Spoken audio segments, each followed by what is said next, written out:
قدم کو اپنے مقام پہ ٹکنے نہیں دیتی. تو نظر آئے گا کہ لوگوں نے جیسے نشے پیے ہوئے ہوں، حالانکہ نشہ نہیں پیا ہوا ہوگا کیا؟ ولیکن عذاب اللہ شدید. وہ جو غلط اعمال کی بنا پر ہلاکت سامانیہ سامنے آئیں گی، ان کی شدت کا یہ عالم ہوگا کہ ہوش و حواس کسی کے برقرار نہیں رہیں گے. غور فرمایا آپ نے ان الفاظ پر، اس منظر پر. اب اگر ہم اس کو قیامت پر اٹھا رکھتے ہیں تو عزیزان من یہاں ہم پہ اس کا کچھ اثر نہیں ہوتا. وہ تو یہاں کا ایک منظر ہے، اور یہ مناظر ایسے نہیں ہیں کہ فی الواقع تاریخ میں ہمارے سامنے نہ آئے ہوں. نبی اکرم صلی اللہ علیہ وسلم کے زمانے کی تاریخ تو قرآن کے اندر بھی موجود ہے. وہ جو ٹکراؤ ہوئے ہیں ان کے ساتھ، اس ٹکراؤ کے اندر یہ تمام کیفیتیں سامنے. پہلی ہی جنگ جو ہوئی ہے بدر کی، قریش کے خلاف توقع وہ ایسی جنگ ہوئی اور اتنی شکست ان کے اندر ہوئی. اس کے بعد ذرا پڑھیے تاریخ میں کہ مکے میں ان قریش سے گزری کیا تھی. پہلی چیز جو آ کر انہوں نے طے کی تھی ان قریش کے سرداروں نے، وہ یہ چیز تھی کہ جو لوگ ہمارے جتنے بھی عزیز رشتہ دار اس جنگ کے اندر مر گئے ہیں، قتل ہو گئے ہیں، ان پر کوئی نوحہ نہیں کیا جائے گا، رویا نہیں جائے گا. باقی قومیں یہ سمجھیں گی کہ واقعی ہمارا بڑا نقصان ہوا اور ہمیں بڑا غم ہوا ہے، قطعاً اس کا اظہار نہیں ہوگا، خاموش رہا جائے اگلی تیاری تک کے لیے. اپنے عزیز ترین جو ہوں ان کو، وہ ان کی موت کے اوپر اگر یہ حکم لگ جائے کہ رویا بھی نہیں جائے گا، بڑی سخت گزری یہ چیز ان کی. وہ ایک واقعہ لکھا ہوا ہے کہ پتہ نہیں کچھ 6 مہینے کے بعد ایک سردار تھا، اس نے کہیں سے رونے کی آواز سنی تو اس نے اپنے غلام یا ملازم سے کہا کہ دیکھنا، میرا خیال یہ ہے کہ وہ جو بندش کی تھی رونے کے اوپر، شاید اس بندش کو اٹھا دیا گیا ہے، پتہ لے آؤ تاکہ میں بھی تو رو سکوں. وہ گیا اور وہ آ کے اس نے کہا کہ جی نہیں، وہ تو فلاں ایک عورت ہے، اس کا اونٹ گم ہو گیا ہے، وہ اس لیے رو رہی ہے. تو اس نے جو 4 شعر کہے ہیں اس کے اوپر کہ ایک قوم کے فیصلہ کرنے والوں، اونٹ کی گمگشتگی کے اوپر رونے کی اجازت ہے، میرے بیٹے کی گمگشتگی کے اوپر مجھے رونے کی بھی اجازت نہیں دی جا رہی ہے. یہ ہوتا ہے زلزلہ تو ساتھ. بات تو بڑی صاف ان سے کہی جاتی ہے. وَمِنَ النَّاسِ مَن يُجَادِلُ فِي اللَّهِ بِغَيْرِ عِلْمٍ وَيَتَّبِعُ كُلَّ شَيْطَانٍ مَرِیدٍ. لوگوں کی کیفیت یہ ہے کہ آپ انہیں بلاتے ہیں اور کہتے یہ ہیں کہ ہاتھو برہانکم ان کنتم صادقین. میں دلیل اور برہان سے بات کرتا ہوں، تم ان کی مخالفت کر دو اس بات کی تو تم بھی اپنے دلائل پیش کرو.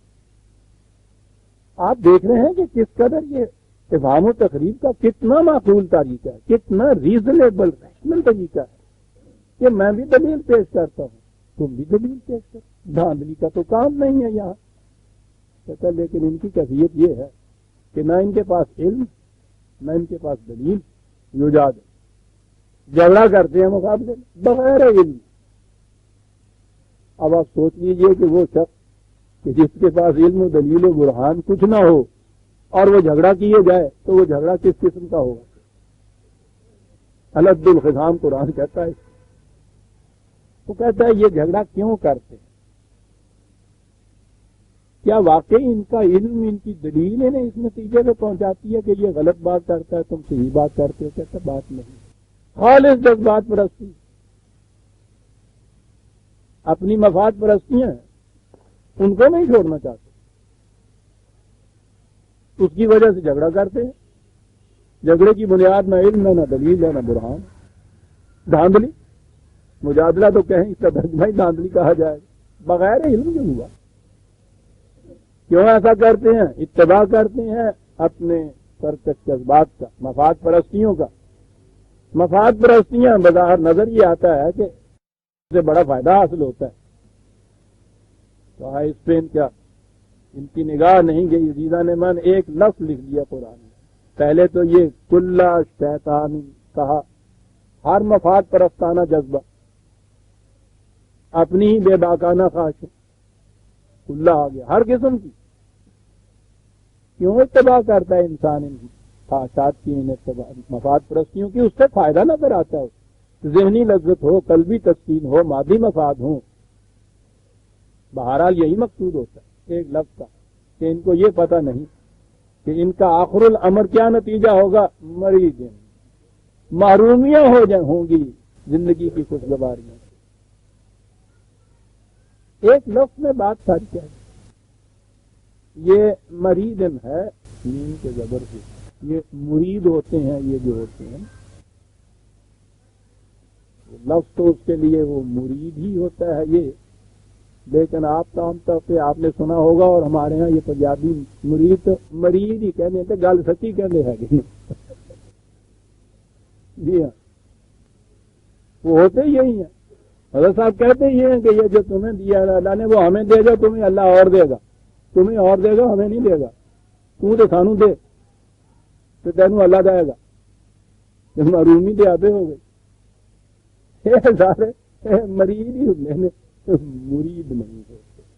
مرید ہوتا ہے ارادت بند جسے آپ کہتے ہیں، اور مرید ہوتا ہے جو معروم ہو، جڑا پلے ہو بھی لے جاوے. مرید تے آپ ہی ہویا. بہرحال یہ تو ایک لفظی بات تھی. کلّا شیطان، کلّا شیطان، کیا بات ہے قرآن. زندگی کے ہر گوشے میں اپنی ذاتی مفاد پرستانہ خواہشیں جو ہیں ان کے پیچھے چلتا ہے، یہ سمجھ کے کہ اس سے بہت کچھ حاصل ہوگا. یہ نہیں جانتا کہ آخر الامر ان کا نتیجہ محرومی ہوگا. مریض کتب علیہ انہ من تولاہ فانہ یضلہ ویہدیہ الی عذاب السعیر. یہ کوئی ہنگامی بات نہیں ہے، وقتی بات نہیں ہے کہ کبھی وہ اس قسم کے جذبات کا اتباع یہ کرتا ہے اور کبھی وہ کرتا ہے. کوتبہ یہ تو ہمارا قانون ابدی مقرر ہوا ہے کہ جو بھی اپنی بے باکانہ مفاد پرستیوں کا ہی اتباع کرے، تاکہ عطایت کرے، انہی کے پیچھے چلے، ان کو اقدار خداوندی کے ساحلوں کے اندر محدود و معصور نہ کرے. یہ قانون ہے ہمارا اٹل. کوتبہ آپ دیکھیے، لکھ دیا ہوا جسے کہتے ہیں، لکھ دیا ہوا میں اس لیے ترجمہ نہیں کیا کرتا کہ وہ قسمت کا لکھا ذہن میں ہمارے آ جاتا ہے. کتاب کے معنی قانون ہوتا ہے، کتبہ کے معنی ہی ہوتا ہے قانون مقرر کر دینا. اس کے متعلق تو قانون ہمارا یہ ہے کہ جو شخص بھی اپنی ذاتی مفاد پرستانہ جذبات ہی کو نصب العین حیات بنا لے اور ان کو بے باک چھوڑ دے، ان کو وحی خداوندی کے ساحلوں کے اندر محدود نہ رکھے، تو اس کا نتیجہ ہمارا قانون یہ ہے کہ وہ خود اور جو شخص بھی ایسوں کے ساتھ اپنی دوستی رکھے گا، رفاقت رکھے گا، ساتھی بنے گا، اس کا نتیجہ یہ ہے گمراہ ہو جائے، صحیح راستے پہ نہیں چلے اور اس راستے پہ جا پڑے گا جو اسے تباہیوں اور بربادیوں کے جہنم کے طرف لے جائے گا. انسانیت کی ساری تاریخ اس پہ گواہ ہے عزیزان من، کہ جہاں جس قوم نے بھی صحیح خطوط جو ہیں، صحیح اقدار جو ہیں خداوندی، انہیں چھوڑا اور اپنی ہی مفاد پرستیوں کا اتباع کیا، آخر الامر وہ تباہیوں بربادیوں کے جہنم میں جا گئی. ساری تاریخ سے شاہد. کوتبہ.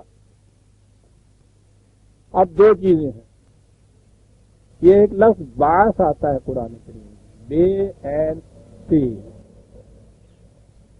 بنیادی معنی اس کے ہوتے ہیں کسی کے راستے میں جو رکاوٹیں ہوں ان رکاوٹوں کا دور کر دینا. اس لیے یہ جو موجودہ ہمارے ہاں کی موجودہ عربی زبان ہے اس میں آزادی کے لیے بھی یہ لفظ استعمال ہو رہا ہے. آپ نے وہ غالباً عراق کی باس پارٹی جو ہے، باس عراق میں ہے یا شام کی پارٹی ہے جی، باس پارٹی وہ بے عین سے ہی ہے، اس کے معنی ہے آزادی پسند پارٹی. تو باس کے لفظی معنی یہ ہوتے ہیں. اب یہ لفظ بھی قرآن کریم میں اس دنیا کے لیے بھی آیا ہے، آخرت کے لیے بھی آیا ہے۔ حق کے نظام قائم کرنے والی جماعت کے راستے میں جو رکاوٹیں پیدا کی جاتی ہیں، ان کے ہٹا دینے کا نام بھی بات، اور مرنے کے بعد وہ جو حیات نو عطا ہوتی ہے، نظر بظاہر اس کے راستے میں بھی رکاوٹیں نظر آتی ہیں نا، کہ انسان سامنے نظر آتا ہے مر گیا، زندگی کا کوئی نشانی اس میں، آثار ہی نظر نہیں آتے اس میں۔ اور یہاں یہ ٹھیک ہے کہ جو واقعی مر گیا ہو، یہاں تو اس کو دوبارہ زندگی ملتی نہیں۔ تو یہ جو ہے نا کہ یہ جو تمہارے ذہن میں ہے کہ یہ مردہ جو ہے اس کے زندہ ہو جانے کے راستے میں یہ موانع ہیں، ان موانع کو دور کر کے اثر نو زندگی عطا کر دینا جو ہے، اس کے لیے بھی بعث کا لفظ قرآن میں آیا ہے، یعنی حیات بعد الممات کے لیے۔ اور اس دنیا میں ہم مردہ انسان تو کم کہتے ہیں، مردہ اقوام تو ہم روز کہتے ہیں۔ مردہ اقوام کی آزادی حاصل کرنے کے راستے میں جو موانعات آبسٹیکلز آتے ہیں، ان کا دور ہو جانا اور اس طرح ان کو حیات نو مل جانا، قرآن میں اس کے لیے بھی لفظ بات آیا۔ دونوں معنی میں یہ لفظ آ جائے گا، جیسے الساعۃ اور القیامہ اور اخری کے معنی میں نے عرض کیے ہیں، بات بھی یہ ہوگا۔ یہ جو بے باکانہ اپنے ہی خواہشات کا اتباع کرتا ہے، اصل یہ ہے، بنیاد